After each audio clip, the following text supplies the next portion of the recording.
Welcome दोस्तों, मैं हूं डॉक्टर जितेंद्र। आज की वीडियो में बताने वाला हूं कि अगर किसी के ऊपर 107, 116 और 151 की कार्रवाई होती है सीआरपीसी की, तो यहाँ पे उसको घबराने की आवश्यकता नहीं है।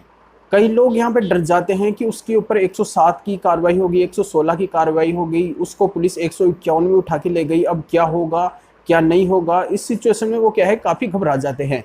तो यहाँ पे घबराने की आवश्यकता नहीं है। आज एक वकील होने के नाते मैं बहुत ही अच्छी कानूनी जानकारी इस वीडियो के अंदर देने वाला हूँ कि आप 107, 116 और 151 से डरे नहीं, समझे कि आखिर ये है क्या और इसमें जमानत किस तरह से ली जा सकती है, वो भी बिल्कुल आसान तरीके से। तो यहाँ पे घबराने की आवश्यकता नहीं है। पूरी जानकारी मैं इस वीडियो के अंदर देने वाला हूँ, वो भी बिल्कुल आसान सरल शब्दों के अंदर।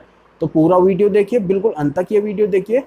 और उससे पहले बता दूं, इस चैनल को सब्सक्राइब नहीं किया तो सब्सक्राइब कीजिए, बेल आइकन दबाइए और इस वीडियो को लाइक कर दीजिए। तो चलिए शुरू करते हैं आज के वीडियो को। तो दोस्तों यहाँ पे मैं समझा देता हूँ कि 107, 116 और 151 वहाँ पे लगाई जाती है जहाँ पे शांति भंग होने का अंदेशा रहता है। अगर कहीं पे झगड़ा होने वाला है या फिर कहीं पे मारपीट होने वाली है या फिर समाज में कहीं पे शांति भंग होने वाली है, तो इन सब को रोकने के लिए 107, 116 और 151 का प्रयोग किया जाता है। ये सीआरपीसी की धाराएं हैं। तो अब यहाँ पे मैं एक एक धारा को क्लियर करके बता देता हूँ कि इनका मतलब क्या होता है और अगर ये लग जाती है तो इनमें जमानत किस तरह से ली जा सकती है। अब पहले बात कर लेता हूँ मैं 107 और 116 की। अब इसको मैं उदाहरण के तौर पे बता दूं, जैसे ए और ब दो पर्सन है और इन दोनों में किसी प्रॉपर्टी को लेकर झगड़ा है। ए बोलता है कि ये प्रॉपर्टी मेरी है और ब बोलता है कि ये प्रॉपर्टी मेरी है। अब इस सिचुएशन में ए थाने के अंदर जाता है और कंप्लेंट दर्ज करवाने की वहाँ पे कोशिश करता है। वो पुलिस से मिलता है और बोलता है कि यहाँ पे ब है, वो मुझे गाली गलौज निकाल रहा है, वो मेरे पे मारपीट करने के लिए उतारू है या फिर मेरे से झगड़ा करने के लिए उतारू है, वो कई प्रकार की गालियाँ निकाल रहा है। इस तरह से वो कंप्लेंट वहाँ पे दर्ज करवाता है। अब ये सिविल मैटर होने की वजह से पुलिस क्या करती है, उस कंप्लेंट को दर्ज करके और कार्यपालक मजिस्ट्रेट को भेज देती है। अब इस सिचुएशन में क्या होता है कि बै को पुलिस गिरफ्तार नहीं करेगी, बल्कि वो कार्यपालक मजिस्ट्रेट को लिख के और भेज देगी उस कंप्लेंट को।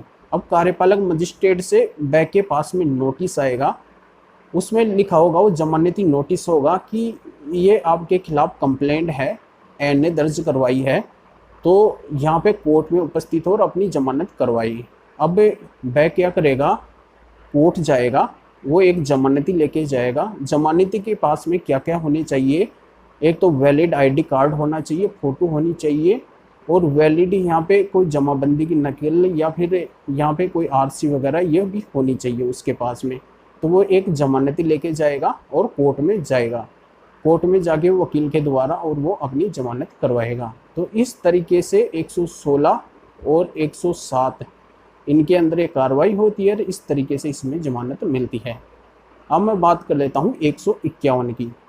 अब अगर पुलिस को ये लगता है कि कहीं पे शांति भंग होने वाली है या फिर कहीं पे झगड़ा होने वाला है, यानी कि भयंकर झगड़ा होने वाला है, जैसे कोई किसी को गाली गलौच निकाल रहा है, किसी के मकान के बाहर जाके गाली गलौच निकाल रहा है, और इसी सिचुएशन में वहाँ पे कोई अगर देखता है उस घटना को, तो पुलिस में कंप्लेंट करता है या फिर कॉल करता है कि यहाँ पे झगड़ा होने वाला है, या फिर जिसको वो गाली गलौच निकाल रहा है वो वहाँ पे कॉल करता है, पुलिस को बुलाता है, तो इसमें पुलिस के पास में पावर है कि बिना किसी अरेस्ट वारंट के अगर वो शांति भंग होने वाला है, तो उस शांति भंग होने से पहले ही वहाँ पे अगर झगड़ा होने वाला है, उस झगड़े के होने से पहले ही सीआरपीसी की धारा 151 के तहत उस व्यक्ति को पुलिस गिरफ्तार कर लेगी। 24 घंटे के अंदर कार्यपालक मजिस्ट्रेट के समक्ष पेश करेगी, मजिस्ट्रेट के समक्ष पेश करेगी। तो वो व्यक्ति क्या करेगा कि उसकी तरफ से वही जमानती एक जाएगा और उसमें वही अपने आईडी प्रूफ वगैरह, फ़ोटो वगैरह लेके जाएगा और वहाँ से उसकी जमानत होगी। तो 151 की ये प्रक्रिया चलती है। अब 151 में एक डेंजर सिचुएशन और आ जाती है, जैसे कोई दो गुट हैं और वो अलग अलग हैं और उनके बीच में अगर डेंजर सिचुएशन हो जाती है, यानी कि उनमें झगड़ा ही होने वाला है, इतना अधिक झगड़ा होने की आशंका हो जाती है कि वो कुछ भी हो सकता है उस झगड़े से, यानी कि आगे उसके परिणाम, दुष्परिणाम भी निकल सकते हैं। तो इस कंडीशन में उस व्यक्ति को अगर कार्यपालक मजिस्ट्रेट के सामने पेश किया जाता है 151 की तरह, तो उसको अरेस्ट किया गया है और कार्यपालक मजिस्ट्रेट के समक्ष पेश किया जाता है, तो वहाँ पे उसको जमानत नहीं मिलेगी। इसलिए जमानत नहीं मिलेगी, पहले उसका हैसियत प्रमाण पत्र लिया जाएगा मजिस्ट्रेट द्वारा, वो देखा जाएगा कि इसके पास में हैसियत प्रमाण पत्र भी है कि नहीं। अभी हैसियत प्रमाण पत्र क्या होता है, वो क्या नगर निगम, नगर परिषद इनसे बनता है, वो तो वो बनवाना पड़ता है।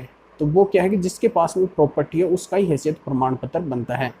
तो अगर उस टाइम वो हैसियत प्रमाण पत्र पेश नहीं करते हैं तो उस व्यक्ति को जेसी कर दी जाती है, यानी कि जिला कारागृह के लिए भेज दिया जाता है। अगर हैसियत प्रमाण पत्र है तो वहीं से जमानत मिल जाती है, और अगर हैसियत प्रमाण पत्र नहीं है तो फिर जब बनवाए तब उसको पेश करके और फिर ही उसकी जमानत करवाई जा सकती है।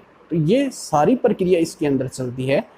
अब यहाँ पे आपके समझ में आ गया होगा कि 107 और 116 क्या होती है और इसमें जमानत किस तरह से मिलती है। अब और 151 क्या होती है और इसमें जमानत किस तरह से मिलती है। तो ये सारी प्रक्रिया बिल्कुल आसान शब्दों में मैं आपको बताया हूँ।